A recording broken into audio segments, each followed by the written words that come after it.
અમને આમાંથી બસાવી દેજો અને આ વિડીયો વાયરલ થાય ને એનાથી અમને બીક છે એટલે અમને હવે આમાંથી બસાવી દેજો.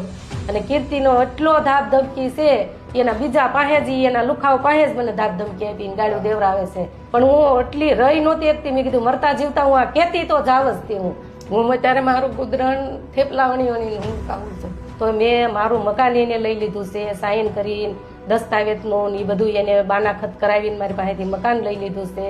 છતાં મને કીર્તિ પટેલ હજી એમ કહે છે કે તું જ્યાં થેપલા વણશો ને ત્યાંથી બહુ ભાષણ ન કરતી, બહુ આમ ન કરતી, નકર ત્યાંથી હું તને ઉપાડી લઈ. તો ન્યાય 4-5 એના સાગીર હતો ને એ આ બધી પ્લાનિંગ જ કરતા હોય, કઈ રીતની મેટર કરવાની છે, કયું સોશિયલ મીડિયામાં લાઈવ કરવું છે, અને એક બાજુ અંદર ખાને પૈસાનો વહીવટ થતો હોય.